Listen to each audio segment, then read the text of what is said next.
லூக்காவின் புஸ்தகம் 18 அதிகாரம் 10வது வசனம். 2 மனுஷர் ஜெபம் பண்ணும்படி தேவாலயத்துக்கு போனார்கள். ஒருவன் பரிசேயன், மற்றவன் ஆயக்காரன். ஆயக்காரங்கிறவன் அந்த ஆலயத்திலே இந்த ஊருக்கும் வரி வசூல் பண்ணுறவன். வரி போய் எல்லார் வீட்லேயும் இவ்வளவு வரி கட்டுங்க, வீட்டுக்கு வரி, தண்ணி வரி, லைட்டு வரி, இந்த மாதிரி வரி வாங்குறாங்க இல்லையா, அது மாதிரி வீட்டுக்கு வீடு போய் வரி வசூல் பண்ணுறது. பரிசேயனுங்கிறவன் அந்த ஆலயத்தில் வேலை பார்க்குறவன்.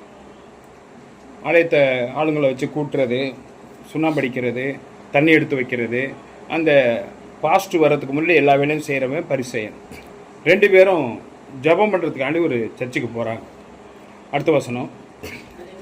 பரிசேயன் நின்று, தேவனே, நான் பரிகாரன், பணிகாரர், அநியாயக்காரர், விபச்சாரக்காரர் ஆகிய மற்ற மனுஷர்களைப் போலவும் இந்த நின்று ஜெபம் பண்றானே இந்த ஆயக்காரனை போலவும் இராததினால் உம்மை ஸ்தோத்தரிக்கிறேன். அல்லேலூயா. பரிசேயன் யாருங்க? என்ன செய்யறவன்? ஆயக்காரன் தான் வரி வசூல் பண்ணுவான். பரிசேயன் ஆலயத்துல எல்லாம் இங்க கவனிங்க, ஆலயத்துல ஊழியம் செய்யறவன், ஊழியக்காரன் கிடையாது, ஆலயத்துல பணிபடை செய்யறவன். அவன் போய் ஜெபம் பண்றான். அநியாயக்காரன், வட்டி வாங்குறவன், இந்த வரி வசூல் பண்றவன், அக்கிரமக்காரன், அதுபோல நான் அந்த மாதிரி உள்ளவன் கிடையாது. ஏன் அப்படி சொல்றான்னா, அவர் என்ன பண்றாருன்னா தொடர்ந்து என்ன பண்றாரு? கர்த்தருக்கு ஸ்தோத்திரம். தொடர்ந்து அவர் என்ன பண்றாரு? ஆலயத்திலேயே இருக்கிறார். அவர் தொடர்ந்து ஆலயத்தில் இருக்கிறதுனால அவருக்கு என்ன வருதுன்னா, நம்ம ஆலயத்தில் என்ன பண்ணுறோம்? இருக்கிறோம். அதனால் நம்ம ரொம்ப சுத்தவாதி. இன்றைக்கி நம்ம அப்படி தான் நினைக்கிறோம். பைபிள் எடுக்கிறோம், சர்ச்சுக்கு போகிறோம், ஆண்டவரை தேடுறோம். அதனால் நம்ம எப்படி இருக்கோம்? பரிசுத்தவானா இருக்கிறோம். அப்போ நம்ம என்ன பண்ணுறோம்? அடுத்தவங்களை குறை சொல்ல ரெடியாக இருக்கோம். சர்ச்சு முடிகிற வரைக்கும் செய்தியெல்லாம் கேட்குறோம். செய்தி கேட்டதுக்கு அப்புறமேட்டுக்கு எதை பேசக்கூடாதுன்னு சொல்கிறோமோ அதை பேசுகிறோம், எதை சொல்லக்கூடாதுன்னு சொல்கிறோமோ அதை சொல்கிறோம், எதை செய்யக்கூடாதுன்னு சொல்கிறோமோ அதை செய்கிறோம். அல்லேலூயா. நேற்று ஒரு ஊழியக்காரர் செய்தி கொடுக்குறார். செய்தி கொடுத்து முடித்து 10 நிமிஷத்துக்கெல்லாம் 3 சகோதரிகள் அவர் என்ன செய்யக்கூடாதுன்னு சொன்னாரோ, என்ன செய்யணும்னு சொன்னால் அதை செய்யாமல் அவங்க அந்த வேலையை, அந்த காரியங்களை செய்கிறார். அப்போ அவர் பாஸ்டர் கூப்பிட்டு துக்கப்படுறார். இப்போ தானே செய்தி கேட்டீங்க. அப்போ அவங்க சொல்கிறாங்க, நான் இது வரைக்கும் அந்த மாதிரி பண்ணலை, இன்றைக்கி தான் பண்ணிட்டேன். அல்லேலூயா. இது வரைக்கும் நான் அந்த மாதிரி பண்ணலை, இன்றைக்கி தான் நான் பண்ணியிருக்கிறேன். ஒரு சகோதரி சொல்கிறாங்க, நீங்கள் எங்களுக்கு சொன்னீங்க, நாங்கள் நினைக்கிறேன், நம்ம கரெக்டாக இருக்கோம், நாங்கள் நினச்சிட்டோம் பாஸ்டர். அல்லேலூயா. இன்றைக்கி நம்ம அப்படி தான் நினச்சிட்டு இருக்கோம். ரொம்ப கரெக்டாக இருக்கிறோம். நம்மளாம் நம்மளை யாரும் ஒருத்தரும் குறை சொல்லவே முடியாது. ஆண்டவர் குறையே சொல்லாதங்கிறாரு. நம்ம நினைக்கிறோம் நம்மளை யாரும் ஒருத்தரும் விரல் நீட்டி என்ன பண்ண முடியாது? குறையே சொல்ல முடியாது. நம்ம அந்தளவுக்கு கரெக்டாக இருக்கணும். நம்மளுக்கு எல்லாத்தையும் நம்ம முடிவெடுத்து வச்சிருக்கிறோம். இப்படி தான் வாழணுன்றோம், நம்ம வாழ்ந்துட்டு இருக்கிறோம். அதனால தான் ஆண்டவன் நம்மளை என்ன பண்ணியிருக்கான்? இப்படி வச்சிருக்கிறான். அல்லேலூயா. கர்த்தர் மறுபடியும் அந்த வசனத்தை வாசிக்கலாம். 2 மனுஷர் கோயிலுக்கு வேண்டிக் கொள்வதற்காக போறாங்க. வாசிக்கலாம். ஒருவன் ஆலயத்திலே பணி செய்கிறவன், மற்றவன் வரி வசூல் செய்கிறவன். பரிசேயன் ஆலயத்திலே நின்று, ஆண்டவனே, நான் பரிகாரர் மாதிரியும், அநியாயமா இருக்கிறவங்க மாதிரியும், விபச்சாரம் பண்றவங்க மாதிரியும் ஆகிய மற்ற ஆட்களை போலவும், இந்த வட்டி வாங்குறவனை போலவும் நான் அப்படிப்பட்டவன் இல்ல, நான் வேண்டிக் கொள்கிறேன். அல்லேலூயா. அதை ஆண்டவர் கேட்டாரா? உன் இருதயத்துல என்ன இருக்கு? நீ என்ன மாதிரி நடந்துக்கிற? யார்கிட்ட? புருஷன்ட்ட உண்மையா இருக்கியா? மனைவிகிட்ட உண்மையா இருக்கியா? பிள்ளைங்கள்ட்ட உண்மையா இருக்கியா? தாய் தகப்பன்ட்ட உண்மையா இருக்கியா? இங்க கவனிப்போம். தாய் தகப்பன்ட்ட உண்மையா இருக்கியா? நீ யார்கிட்ட உண்மையா இருக்க? நீ யார்கிட்ட உண்மையா இருக்க? உன் மனசாட்சிக்கு அப்படியே யோசனை பண்ணுங்க. நம்ம யார்கிட்ட உண்மையா இருக்கணும்? கணவன் மனைவி கிட்டையும் பிள்ளைங்கள்ட்டையும் உண்மையா இருக்கும். மனைவி கணவன்ட்டையும் பிள்ளைங்கள்ட்டையும் உண்மையா இருக்கும். பிள்ளைகள் பெற்றோர்கிட்ட உண்மையா இருக்கணும். பெற்றோர்கள் பிள்ளைகள்கிட்ட உண்மையா இருக்கணும். அதுக்காண்டி எல்லாத்தையும் என்ன பண்ண முடியாது? சொல்ல முடியாது. இருந்தாலும் பெற்றோர்கள் பிள்ளைங்கள்ட்ட சொல்ல வேண்டியதை சொல்லி கண்டிக்கணும். கணவன் மனைவிக்கு சொல்ல வேண்டியது சொல்லி மனைவியை கண்டிக்கணும். மனைவி புருஷனுக்கு சொல்ல வேண்டியது சொல்லி ஆலோசனை கொடுக்கணும். இதை தேவன் எதிர்பார்க்கிறார். அப்ப எல்லாவற்றையும் தேவன் எதிர்பார்த்து கொண்டு இருக்கும் போது நம்ம என்ன நினைக்கிறோம்? நம்ம சரியா இருக்கிறோம். அவரு சரியில்லை, அவங்கள்ட்ட இந்த குறை இருக்கு. இவங்க சரியில்லை, இவங்கள்ட்ட இந்த குறை இருக்கு. இவங்க சரியில்லை, இவங்கள்ட்ட குறை இருக்கு, இவங்க அந்த பிள்ளைய ஒழுங்காக வளர்க்கல, இவங்க அந்த பிள்ளைய எப்படி நடத்துகிறாங்க அப்படின்னு நம்மளுக்கு என்ன பண்ணுது? எப்பயுமே மனசுக்குள்ளே ஓடிக்கிட்டே இருக்கு.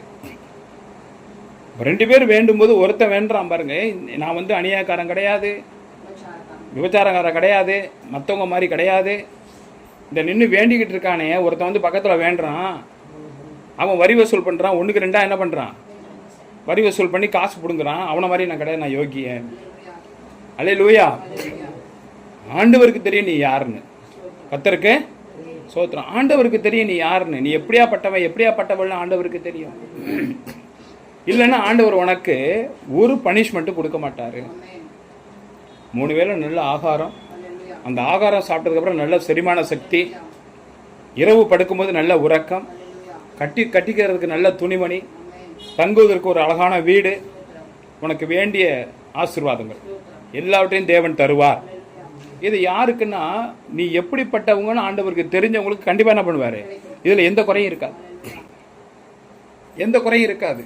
ஆனால் நம்ம என்ன நினைக்கிறோம், அந்த பாஸ்டர் தான் சொன்னார், சிஸ்டர்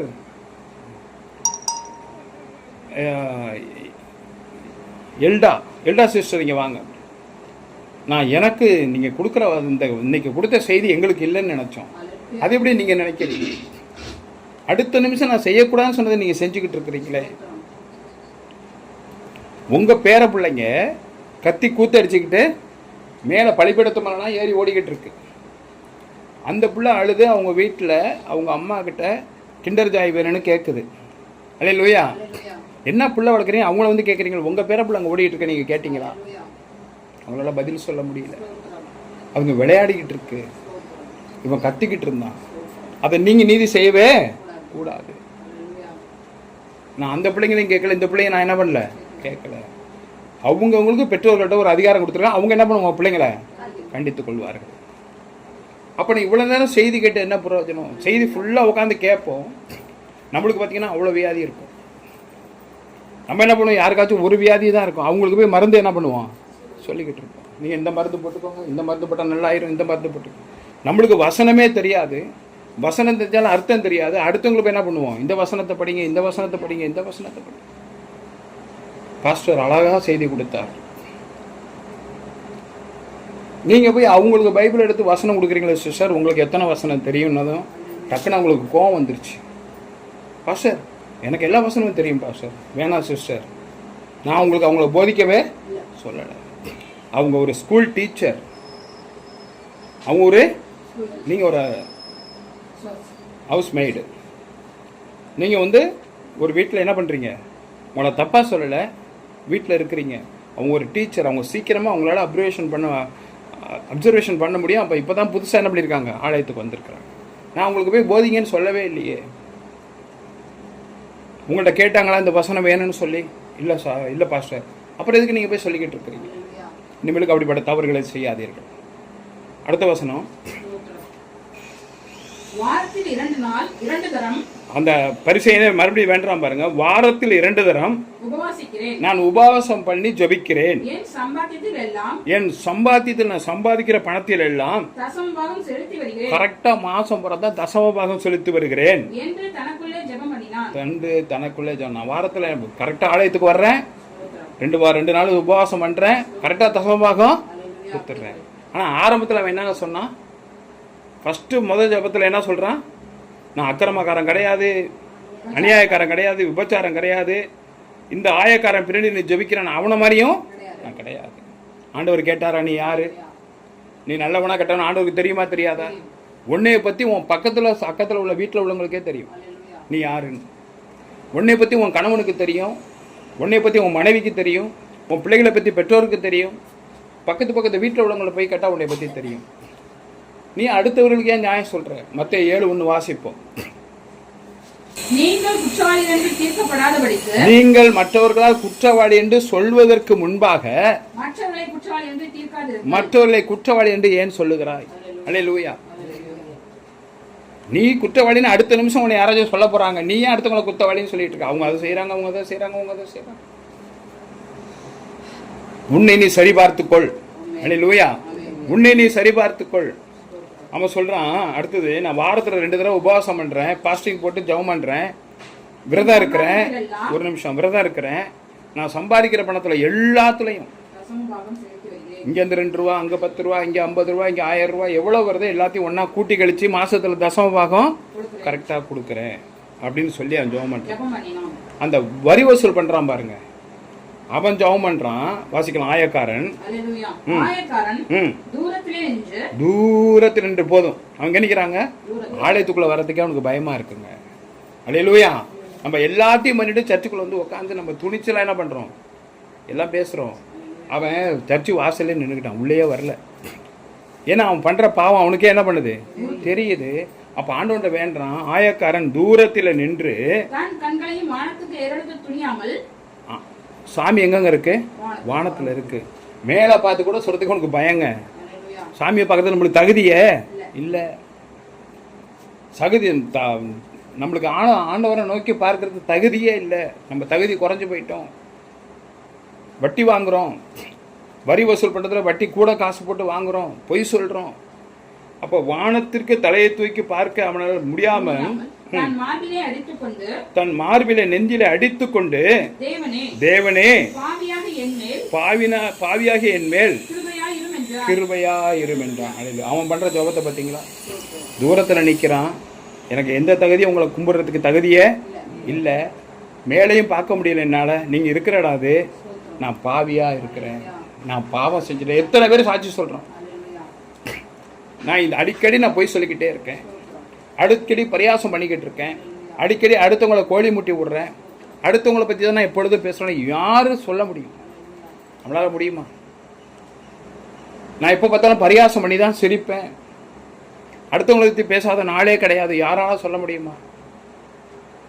அப்போ தேவன் என்ன சொல்றியோ அதை நித்தமும் ஒவ்வொரு நொடி பொழுதும் உன்னை கவனித்து கொண்டு இருக்கிறார். நீ பேசுகிற வார்த்தை, எடுத்து வைக்கிற அடி, நீ நடந்து போகிற நடக்கை, உன்னுடைய பழக்க வழக்கங்கள், நீ சிரிக்கிற சிரிப்பு, தூங்குற தூக்கம், எல்லாத்தையும் தேவன் என்ன பண்ணுறாரு? பார்த்து கொண்டு இருக்கிறார். அதனால தான் நம்ம கூடையே ஒரு நிழல் போல அவருடைய மகிமை வந்து கொண்டே இருக்கும். மறுபடியும் வாசிக்கலாம் அதே வசனத்தை. ஆயக்காரன் தூரத்தில் நின்று தன் கண்களை வானத்துக்கு ஏறெடுத்து பார்க்க துணியாமல் தன் மார்பிலே அடித்துக்கொண்டு, வேதனையோடு தன் மார்பிலே அடித்துக்கொண்டு, ஆண்டவனே நான் பாவியா இருக்கிறேன், எனக்கு மனசு இறங்குங்கப்பா. அதுக்கு மேல எனக்கு ஜெபிக்கிறதுக்கு ஒன்றும் தெரியல. அப்ப நம்ம டெய்லி ஜெபிக்கும் போது, ஆண்டவரே எந்த பாவமும் செய்யக்கூடாது, எங்க பாவத்தில் என்ன பண்ணிட்டீங்க, சிலுவையில சுமந்து தீர்த்துட்டீங்கப்பா. அப்படியும் நான் அறியாதபடிக்கு தவறுதலா ஏதாவது செய்திருந்தா என்னை மன்னியும் என்று சொல்லிட்டு தான் நம்ம ஜெபிக்கவே என்ன பண்ணணும், தொடங்கணும். அதுக்காக வேண்டி டெய்லி நீ செய்யற பாவத்தெல்லாம் செஞ்சுவிட்டு அவர்கிட்ட போய் மன்னிப்பு கேட்ட என்ன பண்ண மாட்டாரு, மன்னிக்க மாட்டார். அல்லேலூயா. இருந்தாலும் உன் மனசாட்சிக்கு தெரியும், ஐயோ நேற்று இப்படி பண்ணிட்டேன். யோசுவாவின் புஸ்தகம் 5வது அதிகாரம் 14வது வசனம். அதற்கு அவர் அல்ல, நான் கர்த்தருடைய சேனையின் அதிபதியாய் இப்பொழுது வந்தேன் என்றார். அப்பொழுது யோசுவா தரையிலே முகம்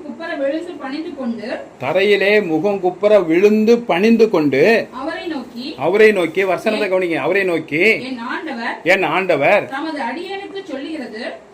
அடியேனுக்கு சொல்லுகிறது என்னவென்று கேட்டான். நம்ம என்னங்க ஆண்டவர்கிட்ட கேட்குறோம்? இப்போதான் ஒரு வண்டி வாங்கியிருக்கேன், 6 மாதம் ஆச்சு. அடுத்தது நான் என்ன பண்ணணும், இன்னொரு ஸ்கூட்டி வாங்கணும். இப்போ நான் ஒத்திக்கி இருக்கிறேன், எனக்கு இந்த வீடு எப்படியாச்சும் சொந்தமாக. ஆண்டவரே எனக்கு புது ட்ரெஸ் கொடுங்க, வீடு கட்டி கொடுங்க, எனக்கு அதை செஞ்சு கொடுங்க, இதை செஞ்சு கொடுங்க. நம்ம என்ன பண்ணுறோம், கேட்டுக்கிட்டே. மறுபடியும் வசனத்தை நல்லா கவனிங்க, மறுபடியும் வாசிக்கலாம். மேல உள்ள வசனத்தை வாசிப்போம். 13 வாசி. பின்னும் யோசுவா எரிகோவின் வெளியிலிருந்து தன் கண்களை மேலே ஏறெடுத்து பார்க்கும்போது இதோ ஒருவர் அவருக்கு எதிரே நின்றார். உருவின பட்டயம் அவர் கையில் இருந்தது. யோசுவா அவரிடத்தில் போய், நீர் எங்களை சேர்ந்தவரோ, இல்லை எங்களுக்கு எதிரியா இருப்பானே அவனோடு சேர்ந்தவரோ என்று கேட்டார். என்று கேட்டான். அதற்கு அவர், அதற்கு அவர் அல்ல, அல்ல, நான் கர்த்தருடைய சேனையின் அதிபதியாய் நான் கர்த்தருடைய தூதனாகிய ஆண்டவராய் இயேசு கிறிஸ்து இப்பொழுது வந்தேன் என்றார். இப்பொழுது வந்தேன் என்றார். போதும். யோசுவா முக்கியமான காரியமா ஆண்டவரோட ஊழியம் செய்கிறவன் கிளம்புறான். அப்போ பார்த்தீங்கன்னா எதிர்த்தாப்புல ஒருத்தர் பெரிய கத்தியை எடுத்துக்கிட்டு நல்ல ஒரு 6 அடி நீளம் உள்ள கத்தியை எடுத்துக்கிட்டு ஒரு 7 அடிக்கு ஒருத்தர் வந்து நிற்கிறார். இவனுக்கு பயம் வந்துட்டு பார்த்ததும் அப்போ கேட்குறான், நீங்கள் யாரு? எங்களை சேர்ந்தவங்களா இல்லை எங்களுக்கு எதிரியா இருக்கானே அவங்களுக்கு சேர்ந்தவங்களா நீங்கள் யாரு? அப்போ அவர் சொல்றாரு, நான் எதிரியா வரல, சேனைகளின் கர்த்தராகிய அதிபதியாய் நான் இப்பொழுது வந்தேனா. ஆண்டவர் பிதாவாகிய தேவனிடத்திலிருந்து ஆண்டவராய் இயேசு கிறிஸ்துவாய் நான் இப்பொழுது என்ன பண்ணியிருக்கேன்? உன்னிடத்தில் வந்திருக்கேன். கரங்களை தட்டி கர்த்தரை மேன்மைப்படுத்து. உனக்கு நன்மை செய்யும்படி நான் உன்னிடத்திலே வந்திருக்கிறேன். சேனைகளின் அதிபதியாய் உன்னிடத்தில் வந்திருக்கிறேன். இப்பொழுது வந்தேன் என்றார். அப்பொழுது யோசுவா தரையிலே முகம் குப்புற விழுந்து பணிந்து கொண்டு அவரை நோக்கி, என் ஆண்டவரே, எனக்கு நீங்கள் சொல்ல போறது என்ன, நான் உங்களுக்கு என்ன செய்யணும்? போதும். நம்மளா இருந்தா என்ன பண்ணிருப்போம்? இயேசு உள்ள வந்து நிக்கிறாருங்க. உள்ள வந்து என்ன பண்ணிருப்போம்? இந்த வீட்டை எனக்கு பிடிங்கி கொடுத்துருக்கு. நான் வீட்டுக்காரன்ட்ட அதோடி அடிச்சுனாச்சும் இல்லை, நான் இங்கே ரொம்ப நாளாக சர்ச்சை நடத்துகிறேன், எனக்கு கொடுத்துருக்கு. இந்த ஓட்ட வண்டி எடுத்து ஒரு புது பைக் வாங்கி கொடுங்க.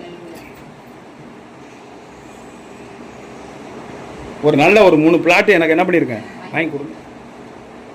அவர் கேட்பார், உனக்கு புள்ள இல்லையாடா, பின்னாடி ஏதாச்சும் தேவைப்படும், நீங்கள் வாங்கி கொடுங்க, நான் வித்துட்டு கூட என்ன பண்ணுறேன், பேங்கில் போட்டு சாப்பிட்டு. சரி, வேற என்ன வேணும்? அவர் கேட்க மாட்டார், வேற என்ன வேணும். நம்ம தான் அவர் விடவே மாட்டோமே, அடுத்த வார்த்தை சொல்ல விட மாட்டோமே. சரி, எல்லாமே கொடுத்துட்டேன், நான் கிளம்பட்டுமா? இருங்க, ஒரே ஒரு நிமிஷம் இருங்க. என் தம்பிக்கு என்னது வேணும், என் அண்ணனுக்கு என்னது வேணும், அவங்களுக்குலாம் என்னென்ன இல்லை, எனக்கு தான் எல்லாத்தையும் கேட்டு வாங்கிட்டேனே, எல்லாம் தரேன்ட்டாரு. அவங்களுக்கு என்ன வேணும், இவங்களுக்கு என்ன வேணும்.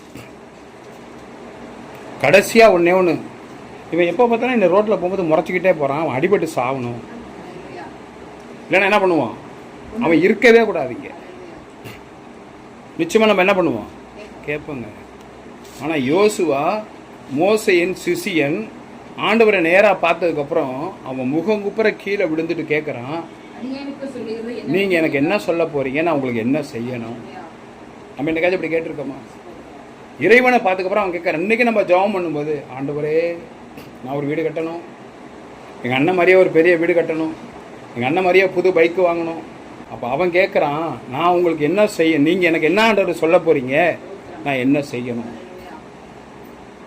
அந்த இடத்துல என்னங்க இருந்துச்சு அவன்கிட்ட? தாழ்மை, கீழ்ப்படிதல். நான் சொல்கிறேன், என்னைக்கு நீ ஜெபம் பண்ணினா, நீ என்ன சூழ்நிலை இருக்குன்னு ஆண்டவனுக்கு கண்டிப்பாக என்ன பண்ணும் தெரியும்.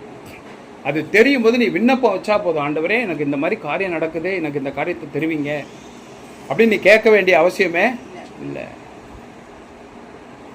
ஆண்டவர்கிட்ட ஜெபிக்கும் போது, ஆண்டவரே நேற்று இரவு முழுது எங்களோட இருந்தீங்கப்பா, எல்லாரும் இன்னைக்கு நல்லா இருக்கிறோம், எனக்கு ஒரு பாவமான செய்தி என் காதுக்கு வரல, யாருக்கும் நோயின்னு எனக்கு வரலப்பா, நாங்கள் நல்லா இருக்கிறோம், நல்லா சாப்பிட்ருக்கேன், நல்லா துணிமணி கொடுத்துருக்கீங்க, வேண்டிய ஆசீர்வாதத்தை கொடுத்துருக்குறீங்க, இந்த நாள் போல் நாளைக்கும் இருக்கட்டும், எனக்கு என்ன தேவையோ உங்களுக்கு தெரியும், நன்றி ஆண்டவரே, அல்லேலூயா. எனக்கு என்ன தரணும்னு நினைக்கிறீங்களோ அது உங்களுக்கு நன்றி. ஆண்டவர் சொல்றார், கேட்கிற எவனும் ஏற்றுக்கொள்வான். இந்த இடத்துல வந்து நீங்கள் எனக்கு என்ன ஆண்டவரே சொல்கிறீங்கன்னு கேட்குறான். அப்போ நம்ம கேட்கணுமா வேண்டாமா? கேட்கக்கூடாது. அல்லேலூயா. கேட்கிற எவனும் பெற்றுக்கொள்வானா, நம்ம கேட்க சொல்லலைங்க ஆண்டவர். ஆண்டவர் சொல்கிற செய்தியை காதில் வாங்குற எவனுமே ஆசீர்வாதத்தை பெற்றுக்கொள்வான். நம்ம நினைக்கிறோம் கேட்கிற எவனும் பெற்றுக்கொள்ளனா, கொடு எனக்கு கொடு எனக்கு கொடு, அந்த கேட்கிறவன் எவனும் இல்லை. ஆண்டவருடைய வார்த்தையை கேட்டு காதில் வாங்குகிற எவனும் ஆசீர்வாதத்தை பெற்றுக்கொள்வான். கேளுங்கள் கொடுக்கப்படும். காசு கேட்க சொல்ல ஆண்டவர், பைக்கு கேட்க சொல்ல, வீடு கேட்க சொல்ல, நல்ல பொண்ணு கேட்க சொல்ல, நான் கொடுக்கிற வார்த்தைகளை கேளுங்கள், இருதயத்தில் பதித்துக் கொள்ளுங்கள். கேளுங்கள், அப்பொழுது கொடுக்கப்படும். தட்டுங்கள், அப்பொழுது திறக்கப்படும். அதிகாலையில் எந்திரிச்சு, ஆண்டவரே ஏசப்பா என்னிடத்துல வாங்கன்னு சொல்லி என்ன பண்ணணும்? தட்டணும், திறக்கப்படும். அப்பொழுது வானத்திலிருந்து ஆண்டவர் திறந்து பார்ப்பார். தேடுங்கள், அப்பொழுது கண்டடைவீர்கள். வேதத்தை எடுத்து தேடி வாசிங்கள், அப்பொழுது அருமையான வார்த்தைகளை கண்டுபிடிப்பீர்கள். கேட்கிற எவனும் பெற்றுக்கொள்ளணும். கேட்கறதெல்லாம் நம்ம கேட்கறதெல்லாம் காசு பணம்லாம் கேட்கறது இல்லை. அவர் சொல்ற வார்த்தையை கேட்கிற எவனும் காதிலே வாங்கி கொள்கிற எவனும் எல்லா ஆசீர்வாதத்தையும் பெற்றுக்கொள்வான். எத்தனை பேர் நம்ம நினைக்கிறோம் ஆண்டவர் தான் கேட்க சொல்லிக்கிறேன், நான் கேட்கிறேன். நீ கேட்காத, அவருக்கு தெரியும் உனக்கு என்ன தரணும்னு சொல்லி.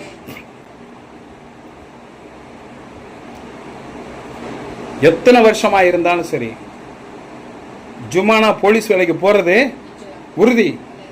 யாரு சொன்னாலும் சொல்லி நம்ம சொல்லிக்கிட்டு தான் இருக்கணும். அதெல்லாம் நடக்காது. படிக்கவே போறதில்ல, பள்ளிக்கூடத்துக்கே போறதில்லன்னு ஒருத்தவங்க சொன்னாங்க. அவ போக மாட்டேன்னு ஒருத்தவங்க சொன்னாங்க. ஆனா அவ போவான்னு ஆண்டவர் சொல்றார்.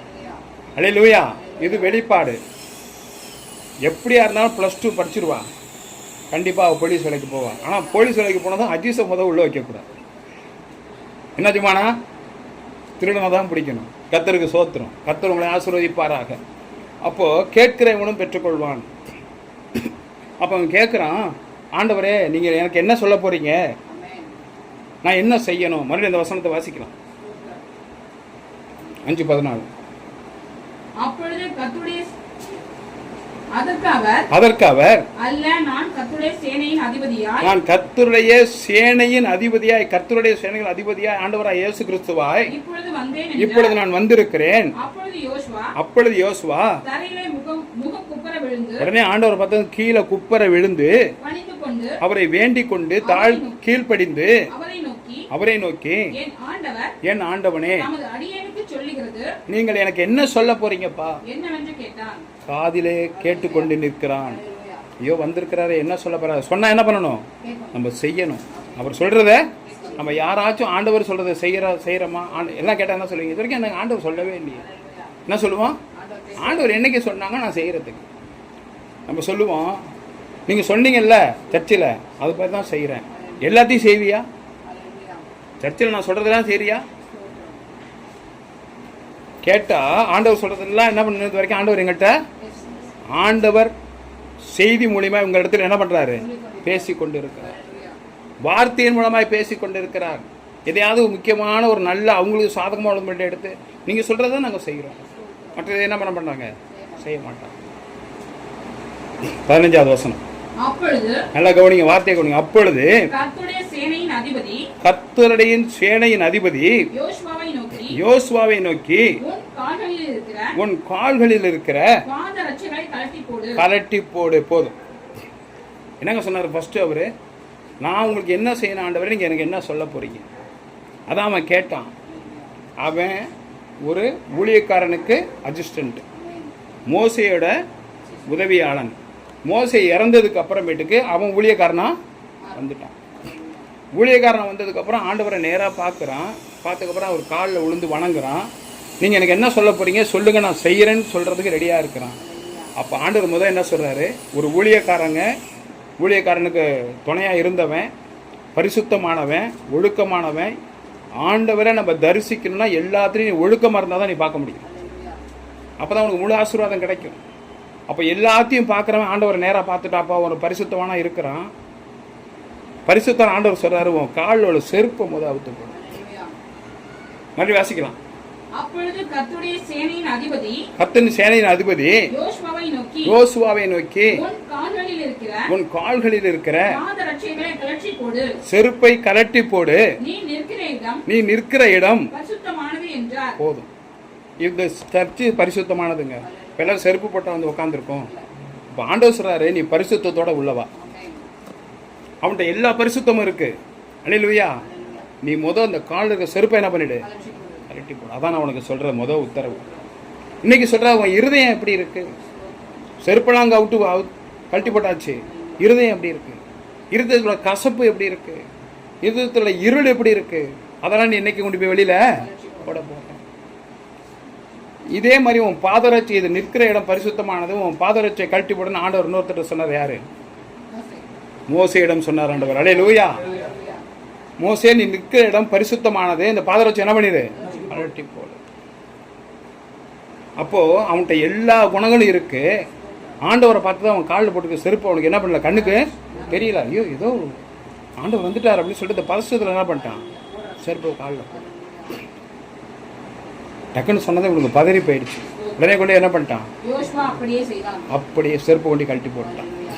நம்ம யாராச்சும் அப்படி ஆண்டவர் சொன்னா செய்யறோமா? போலி சொல்லாத. அது யாருக்கோ சொன்னார். முதல் சொன்னால ஒரு பாஸ்டர் நீங்க யாருக்கோ மெசேஜ் கொடுத்தீங்கன்னு நினைச்சேன் பாஸ்டர். யாரை பத்தியும் போட்டு கொடுக்காத, உடனே போட்டு கொடு. யாருக்கும் வைத்தியம் சொல்லாத, உடனே வைத்தியம் சொல்லு. மகாத்மா காந்தி ஏற்கனவே உங்கள்ட்ட சொன்ன விஷயம்தான். ஒரு பிள்ளைய ஒரு அம்மா அழைச்சிட்டு போய், ஒரு வயசானவங்க சொன்னால் பிள்ளைங்க கேட்கும் இல்லையா, என் பிள்ளை எப்போ பார்த்தாலும் மிட்டாயா திங்கிறா, அவளை கொஞ்சம் புத்தி சொல்லுங்க அப்படின்னு சொல்லி சொன்னாங்க. அப்போ காந்தி சொன்னார், நீ அழைச்சிட்டு போயிட்டு 2 நாள் கழிச்சு கூட்டு வாமா. 2 நாள் கழிச்சு இவர் என்னடா ஒரு வார்த்தை, எப்பா உங்களுக்கு மிட்டாய் தின்னாத அப்படின்னு சொன்னால் பரவாயில்ல, 2 நாள் கழிச்சு கூட்டு வர சொல்லணும்னு சொல்லி மறுபடியும் 2 நாள் கழிச்சு அழைச்சிட்டு வந்து சொல்ல சொன்னாங்க. அப்புறம் சொன்னார், நிமிளுக்கு மிட்டாய் தின்னக்கூடாது, புரியுதா, சாமி அடிக்கும், தாத்தாவும் கோவிச்சுக்குவேன், மிட்டாய் தின்னாது அப்படின்னாராம். உடனே இந்த பிள்ளை நிமிளுக்கு தின்ன மாட்டேன் தாத்தான்னு சொல்லிட்டு போயிடுச்சு. இப்போ அந்த அம்மா கேட்டாங்களா, அதை அன்றைக்கே சொல்லியிருக்கலாமே, 2 நாள் கழிச்சு வர சொன்னீங்கிறதுக்கு, நானே நிறையா மிட்டாய் தின்னுவேன், எனக்கு அந்த யோகியதை இல்லை, என்னை தகுதிப்படுத்திக்கிறேன், நான் 2 நாள் இப்போ மிட்டாய் திங்கிறத நிறுத்திட்டேன், நான் புத்தி சொல்கிறேன். நம்மளுக்கு 68 நோய் இருக்கும், நம்மளுக்கு அது தீர்ந்த மாதிரியே இல்லை. நம்ம அடுத்துக்குள்ள என்ன பண்ணுவோம், தலைவலிக்குதுன்னா 10 வியாதி 10 மருத்துவம் சொல்லுவோம். அடுத்த பிள்ளைங்க, நம்ம பிள்ளைங்களும் எப்படியெல்லாம் இருக்குன்னு நம்மளுக்கு தெரியும். அடுத்த பிள்ளைங்களை என்ன பண்ணுவோம், கண்டிச்சுக்கிட்டு இருப்போம். அதுதான் ஆண்டவர் சொல்லுகிறார். மற்றவர்களை குற்றப்படுத்த நீ யார்? நீ குற்றவாளி என்று தீர்க்கப்படாதபடிக்கு மற்றவர்களை குற்றப்படுத்தாமல் இரு. இங்க ஆண்டவர் சொல்றாரு, உன் பாதரட்சி என்ன பண்ணிடு, கலட்டி போடு. இது பரிசுத்தமுள்ள இடம். நியாயாதிபதிகளின் புஸ்தகம்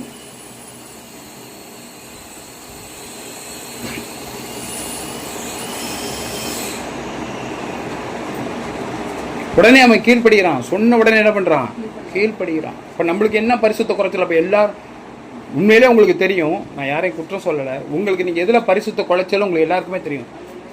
கோபத்தில் பார்த்தீங்கன்னா கெட்ட வார்த்தை பேசுகிறவங்க இருக்கீங்க, கோபத்தில் பார்த்தீங்கன்னா பொய் சொல்கிறவங்க இருக்கீங்க, பயங்கர கோபம் வந்தால் காட்டு கத்துறவங்க இருக்கீங்க, கோழி மூட்டுறவங்க இருக்கீங்க.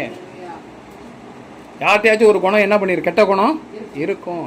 அதை என்ன பண்ணுறாரு ஆண்டவர், நீ சர்ச்சுக்கு வரது முன்னாடி அதை என்ன பண்ணிவிடு, கலட்டி போடு, உனக்கு ஆசீர்வாதத்தை கொடுப்பேன். இன்றைக்கி நமக்கு ஆண்டவர் சொல்கிறாரு, ஆண்டவரே நான் என்ன செய்யணும், எனக்கு என்ன சொல்ல போகிறீங்க அப்படின்னு கேட்குறான். எனக்கு இதை செய்யுங்க அதை செய்யணும் கேட்கல. ஆண்டவர்கிட்ட ஆசீர்வாதம் வாங்குறதுக்கு முன்னாடி அவன் கேட்குறான், எனக்கு என்ன சொல்ல போகிறீங்க, நான் என்ன செய்யணும். முதல் செருப்பை கலட்டி போ. நிற்கிற இடம் பாரு, இது ஆலயம். நீ வர்றதுக்கு முன்னாடி என்ன பண்ணிவிடு, உன் இருதயத்தை பரிசுத்தப்படுத்தி கொண்டு வா.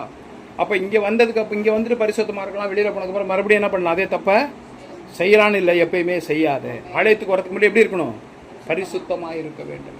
தேவன் விரும்புகிறார். நியாயாதிபதிகள் புஸ்தகம் 13ஆம் அதிகாரம் 3வது வசனம். கர்த்தருடைய தூதனானவர் அந்த ஸ்திரீக்கு தரிசனமாகி அவளை நோக்கி, இதோ பிள்ளை பெறாமல் இருக்கிறவளே, நீ கர்ப்பம் தரித்து ஒரு குமாரனை பெற்றுக் கொள்வாய். அவளுக்கு இது வரைக்கும் குழந்தையே இல்லை. ஆண்டவர் அவங்களுக்கு என்ன பண்றாரு, தரிசனமாகிறார். தரிசனமாகி அந்த வார்த்தை என்ன பண்றாரு, இவங்க போய் கேட்டாங்களா, எனக்கு பிள்ளையில ஒரு பிள்ளை கொடுங்கன்னு கேட்டாங்களா, கேட்கவே இல்லை. ஆண்டவரை பார்த்ததும் அப்படியே நிற்கிறா. அப்போ ஆண்டவர் சொல்றாரு, உனக்கு ஒரு குழந்தை என்ன பண்ண போகுது, பிறக்க போகுது என்று ஆண்டவர் உத்தரவு கொடுத்தார். அல்லேலூயா. அப்போ நம்ம ஆண்டவரை டெய்லி ஜெபத்தில் உட்காரும் போது அவரை மகிமைப்படுத்த வேண்டும். ஆண்டவரே நீங்கள் இப்படி இருங்கப்பா, ஆண்டவரே நீங்கள் இப்படி இருக்கிறீங்கப்பா, ஆண்டவரே நீங்கள் மகிமையாக இருக்கிறீங்கப்பா, எங்களை ஆசீர்வதிக்கிறீங்கப்பா, நல்லா ஆகாரத்தை தந்திருக்கேன்ப்பா, நல்லா வீட்டை கொடுத்துறீங்க, நல்லா கணவனை கொடுத்தீங்க, பிள்ளைகளை கொடுத்தீங்க, சம்பாத்தியத்தை கொடுத்தீங்க, நல்ல வாகனத்தை கொடுத்துருக்கீங்க, நோய் நொடி இல்லாமல் நான் ஆஸ்பத்திரிக்கு போகாமல் வீட்டில் இருக்கிறப்பா, உனக்கு நன்றின்னு சொன்னால் ஆண்டவர் அடுத்த ஆசீர்வாதத்தை கொடுப்பார். நம்ம எதுவுமே அவர்கிட்ட கேட்க வேணாங்க, உனக்கு என்ன தரணுமோ அவர் தருவார். அப்போ இவர்கிட்ட சொல்கிறாரு, நீ இது வரைக்கும் பிள்ளை இல்லாமல் இருந்த, உனக்கு நான் என்ன பண்ண போகிறேன், ஒரு பிள்ளைய உனக்கு கொடுக்க போகிறேன். 8வது வசனம். அப்பொழுது மனோவா அந்த அந்த ஸ்திரீயோட வீட்டுக்காரன், அந்த பொம்பளை இருந்தா இல்லையா, அவளுக்கு ஒரு குழந்தைய கொடுப்பான்னு ஆண்டவர் சொல்லிட்டாரு. அவனோட புருஷன் கேட்குறான், வாசிக்கலாம். அப்பொழுது அவருடைய கணவன் கர்த்தரை நோக்கி விண்ணப்பம் பண்ணி, ஆண்டவரை நோக்கி விண்ணப்பம் பண்ணி, என் ஆண்டவரே, நீர் அனுப்பின தேவனுடைய மனுஷன் மறுபடியும் ஒரு விசை எங்களிடத்தில் வந்து பிறக்கப் போகிற பிள்ளைக்காக நாங்கள் செய்ய வேண்டியதை எங்களுக்கு கற்பிப்பாராக என்று வேண்டிக் கொண்டான். அல்லேலூயா. அவன் என்னங்க கேட்டான்? ஆண்டவரே, நீ கொடுக்குற பிள்ளை ஆம்பளை பிள்ளையா பொம்பளை பிள்ளையா? எனக்கு பொம்பளை பிள்ளைலாம் வேணாம், ஆம்பளை பிள்ளை தான் கொடுக்கணும். கொடுக்கும்போது பிள்ளைய வளர்க்கறதுக்கு வேண்டிய பணத்தையும் பொக்கிஷம் என்ன பண்ணிடு, கொடுத்துரு. பிள்ளைய வளர்க்கறதுக்கு நல்ல ஒரு ஏசி ரூம் கொடு. அதெல்லாம் கேட்டானா? அவன் என்ன கேட்டுறான்? கடைசி பகுதி வாசிங்க. நாங்கள் செய்ய வேண்டியதை எங்களுக்கு கற்றுத்தாரும் ஆண்டவரே. என் மனைவிட்ட ஒரு பிள்ளை தருவேன்னு சொல்லிட்டீங்க. என் மனைவி வந்து என்கிட்ட சொன்னான், நீங்க மறுபடியும் ஒரு தடவை தோன்றி என்ன அந்த பிள்ளைய நாங்கள் எப்படி வளர்க்கணும், அந்த பிள்ளைய எப்படி நாங்கள் பாதுகாக்கணும் அப்படின்னு சொல்லி என்ன பண்றாங்க? தாழ்மைப்படுறான், கீழ்ப்படுகிறான். அந்த இடத்துல நான் எப்படி இந்த பிள்ளைய வளர்க்கணும், எங்களுக்கு அதை கற்றுக் கொடுங்க ஆண்டவரே. அல்லேலூயா. நான் என்ன செய்யணும்ப்பா? ஒரு பிள்ளை தரேன்னு சொல்லிட்டீங்க, அந்த பிள்ளைய நான் எப்படி வளர்க்கணும்? பிள்ளைய தாறுமாறாக வளர்க்கக்கூடாது, பிரயோஜனமாக வளர்க்கணும், நல்ல பிள்ளையா வளர்க்கணும். அது எனக்கு என்ன பண்ணுங்க? கற்றுத்தாருங்க. அல்லேலூயா. அப்படி என்று அவன் கெஞ்சுக்கிறான். கர்த்தருக்கு ஸ்தோத்திரம். அதனால பார்த்தீங்கன்னா இன்னும் ஒரு 2 சத்தியம் இருக்கட்டும். அப்போ நம்ம என்ன பண்ணணும்னா தாழ்மைப்படணும். ஆண்டவர் சொன்ன உடனே என்ன பண்ணணும்? கீழ்ப்படியணும். அந்த வார்த்தைக்கு செவி கொடுக்கணும். எனக்கு அது இது வரைக்கும் நீங்கள் ஜபத்தில் எனக்கு அது வேணும் இது வேணும் இது வேணும் கேட்டிங்கன்னா இனிமேலுக்கு என்ன பண்ணாதீங்க? நல்ல பிள்ளையை கொடுத்துருக்கீங்க, ஸ்தோத்திரம். நேற்று இரவு வரைக்கும் இந்த காலம் வரையும் என் பிள்ளை எப்படி இருக்கான்? ஆரோக்கியமாக இருக்கான். என் மகன் நல்லா இருக்கா, என் கணவன் நல்லா இருக்கார், நல்லா வேலைக்கு போயிருக்கிறார், என் மனைவி நல்லா இருக்கிறா, நாங்கள் மருத்துவமனைக்கு போகலை, 3 வேளையும் நல்லா சாப்பிட்ருக்கோம். இன்னைக்கு கொடுத்த ஆகாரத்துக்கு நன்றி ஆண்டவரே, உங்களுக்கு பிரியமானதை நாங்கள் செய்வோம்ப்பா. நாங்கள் நாளைக்கு என்ன செய்யணும் அதை இன்னைக்கு ராத்திரி எங்களுக்கு இந்த பிள்ளை பிறகு உபவாசம் போடணுமா? பிள்ளை தரேன்னு சொல்லிட்டீங்கப்பா, ஆண்டவர் கொடுத்துட்டாரு, நான் எதையும் கேட்கல ஆண்டவர், இந்த பிள்ளைய உபவாசம் போடணுமா? நான் எப்போ நன்றி செலுத்தணும், எவ்வளோ காணிக்க செலுத்தணும்? இது வரைக்கும் பிள்ளையே இல்லாமல் என் பொண்டாடி மலடின்னு எல்லாரும் பேர் வாங்கினா, இன்னைக்கு குழந்தை கொடுக்க போறீங்க, அதுக்கு நான் எவ்வளோ நன்றியாக இருக்கணும்? நான் இன்னும் அதிகமாக ஜெபம் பண்ணணுமா? இன்னும் நான் ஆலயத்துக்கு வரணுமா? காணிக்க எவ்வளோ செலுத்தணும்? இன்னும் எவ்வளோ பேருக்கு நான் சுவிசேஷம் சொல்லணும்? எங்களுக்கு கற்றுத்தாரும் ஆண்டவரே என்று கேட்டான். நீ ஆண்டவர்கிட்ட அப்படி கேளு, தாழ்மைப்படு, இறக்கப்படு, கீழ்ப்படி. ஆண்டவர் எல்லாவற்றையும் கற்றுத்தருவாள். எல்லாரும் இழந்து தொடர்ச்சி அடுத்த வாரம் தொடரும். கீழ்ப்படுகிறோமோ தேவன் அவ்வளவுக்கு என்ன பண்ணுவார்? நம்மை ஆசீர்வதிக்க வல்லவராய் இருக்கிறார். நம்மை ஆசீர்வதிக்க வல்லவராய் இருக்கிறார். அவன் செருப்பை கலட்டி போட என்ன செய்யணும்? ஆண்டவரே எனக்கு கற்றுத்தாங்க, நான் உங்களை பார்த்துட்டேன், நீ நிற்கிற இடம் பரிசுத்தமாக இருக்குப்பா, செருப்பை கழட்டி போட்டு உள்ளவா.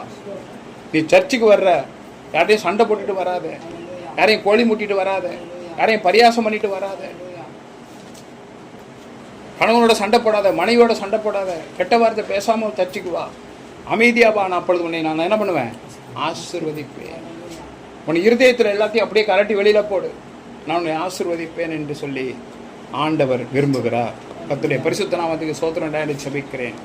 நேற்று மீண்டும் மாறாத என் அன்பினேசருக்கு கொடான கோடி ஸ்தோத்திரம் உண்டாதாக என்று ஜெபிக்கிறேன். எல்லாரும் கூட கண்களை மூடுங்க. கர்த்தருக்கு ஸ்தோத்திரம். என்ன கர்த்தர் உங்களை ஆசீர்வதிப்பாராக. பரிசுத்த ஆவியானவர் உங்களை ஆசீர்வதிப்பாராக. உங்கள் தேவைகளை சந்திப்பாராக. எதெல்லாம் நீங்க வேணும்னு வந்திருக்கீங்களோ எல்லாம் நிறைவாய் கொடுப்பாராக என்று ஜெபிக்கிறேன். இயேசு கிறிஸ்து நாமத்தில் ஜெபிக்கிறேன் பரிசுத்த பரலோக பிதாவே. ஆமென், ஆமென். என் ஆத்துமாவே கர்த்தரை ஸ்தோத்திரி, என் முழு உள்ளமே பரிசுத்த நாமத்தை ஸ்தோத்திரி. என் ஆத்துமாவே கர்த்தரை ஸ்தோத்திரி, அவர் செய்த சகல பலன் பரவாதே. கர்த்தர் இயேசுவின் நாமத்தில் ஜெயம் கொடுக்கிற தேவனுக்கு ஸ்தோத்திரம், ஸ்தோத்திரம். அல்லேலூயா, அல்லேலூயா, அல்லேலூயா. குதிரை எத்தனை நாளுக்கு ஆயத்தமாக்கப்படும் ஜெயமோ கர்த்தரால் வரும். கர்த்தரை உங்களை ஆசீர்வதிப்பாராக.